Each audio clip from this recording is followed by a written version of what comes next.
la problemática de la desnutrición está visible y va a ser sumamente cada vez más prevalente, como todo país en desarrollo, ¿no? Es una de las problemáticas nutricionales más prevalentes, que es la desnutrición. Paradójicamente también se ve la obesidad, ¿no? Como dos polos opuestos, pero los dos polos opuestos existen como enfermedades de malnutrición. Una por déficit, que es la desnutrición, y otra malnutrición por exceso, que es la obesidad. Las dos existen en nuestro país.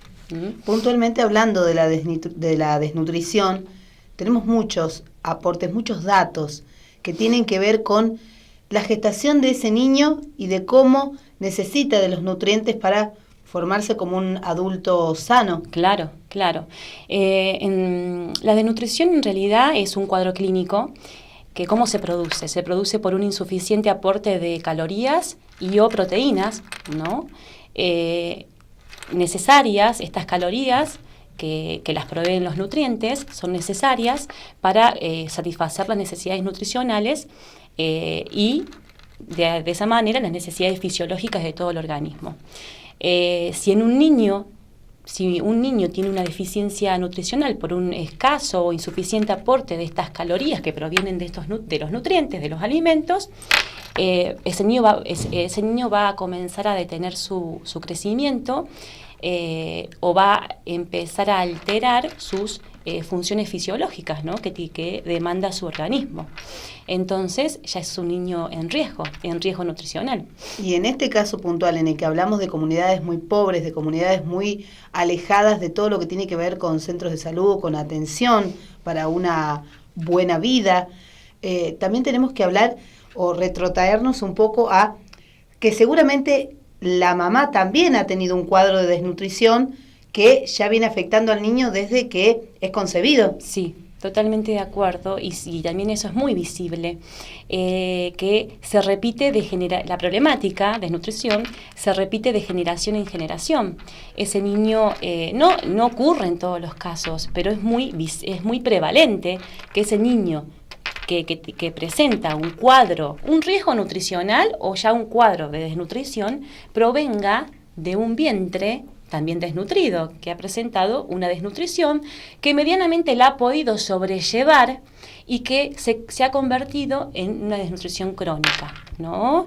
Se presenta, es muy visible que el niño provenga ya de un vientre que haya tenido un cuadro con desnutrición, entonces el pronóstico se agrava aún más, ¿no? En ese niño, el pronóstico de vida o el pronóstico de calidad de vida, ¿no? Se agrava aún más, por supuesto. En este puntual caso, donde se centralizaba el foco del debate ¿fue una muerte por desnutrición por una situación económica o por una situación cultural? Y me parece que vos tenés algo muy bueno para aportar con respecto a hablar de cómo la desnutrición afecta a la población y a esos futuros hombres de nuestro país, ¿no? Claro. Esta pregunta te trae un poquito a analizar las causas, entonces. ¿Por qué ese niño murió de desnutrición? O por qué millones de niños en América Latina, incluido obviamente en nuestro país, sufren de desnutrición o de riesgo nutricional, ¿no? Entonces, sí, los medios, todo lo que escuchamos a través de los medios, también asociaban a causas culturales y también focalizaban causas, obviamente, de origen económico o causas de falta de políticas del Estado hacia las comunidades o hacia la sociedad, ¿no? Me parece que en esta problemática de la desnutrición, las causas son múltiples, es multicausal. Posiblemente falten políticas de Estado, seguramente, porque si no hubiera ocurrido esto y no ocurriría. También hay otra grande causa de la desnutrición o de que esa familia no tenga sustento económico para acceder a los alimentos, es la falta de empleo, la falta de trabajo, seguramente. es decir, la pobreza. La pobreza trae, la pobreza y desnutrición son dos situaciones muy asociadas. Lo que pasa que la pobreza también conlleva a la falta de educación, y si tenemos falta de educación, seguramente que tenemos falta de sabiduría hacia qué alimentos son los más óptimos que debemos consumir o que debemos ofrecer a nuestros hijos. Entonces, pobreza y desnutrición entran en juego en un círculo vicioso, uno lleva a la otra, ¿no? Y se agrava la situación. Bien. Y podemos hablar de que hay ciudadanos de primera y ciudadanos de segunda, y hasta en estos casos ciudadanos de tercera.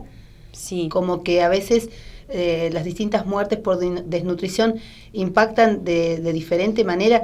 Me pareció muy impactante una reflexión que vos trajiste para compartir con nosotros, que habla un poco de eso, ¿no? Sí. Que habla de el capital más preciado que tenemos, somos nosotros. Muchos, digamos, profesionales abocados a esta problemática de desnutrición, como este médico pediatra que en realidad es argentino, reside en Mendoza, que es Abel Albino, ¿no? Es un médico pediatra de muchos años de investigación en desnutrición y que se ocupa sobre el tema, o Facundo Manes, muchos de estos, que es un neurólogo.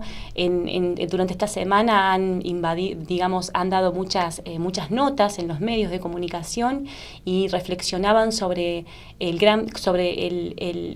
capital humano, la riqueza o el capital humano que la población tiene es su potencial humano, ¿no? Es decir, digamos que la principal riqueza de un país o capital de un país es su potencial humano. Si su potencial humano está dañado, su futuro está quebrado, ¿no? Porque si los cerebros de nuestras futuras generaciones están malnutridas o están mal alimentadas, se genera un cierto quiebre, ¿no? En el futuro de ese país. En realidad hay muchas investigaciones que investigan sobre las consecuencias de la desnutrición, apuntan a estos daños irreversibles, pero son los que se producen en la corta edad, en los primeros años del niño. Cuando el niño empieza con un cuadro de desnutrición en sus primeros años, tiene más posibilidades de sufrir en la adultez estas consecuencias, ¿no? Estas secuelas que quedaron de una desnutrición deficiente, como, digamos, secuelas a nivel del lenguaje, a nivel cognitiva, a nivel intelectual, a nivel de la motricidad, secuelas a nivel vínculo social, ¿no? Pero también se habla y hablamos hay evidencias científicas con toda esta nueva investigación sobre el funcionamiento del cerebro. Ya se está estudiando que el cerebro es maniable, el cerebro, es decir, que las conexiones dentro de las conexiones neuronales pueden modificarse si yo al niño le cambio el entorno, pero esto puede lograrse cuando se interactúa, digamos, cuando se interfiere a más temprana edad del niño. Sí, a medida que el niño crece, hay menos posibilidades de revertir su situación nutricional y por ende su futuro. Pero si entre todos, como comunidad y como Estado, intervenimos en forma temprana, podemos revertir de forma muy favorable esas secuelas que podría dejar un cuadro de desnutrición en los primeros años de vida del niño. Ahora bien, se pueden revertir, eso es lo que quiero dejar en claro, si le cambiamos ese entorno desfavorable a un entorno favorable, ¿no? Al niño, se pueden revertir esas secuelas.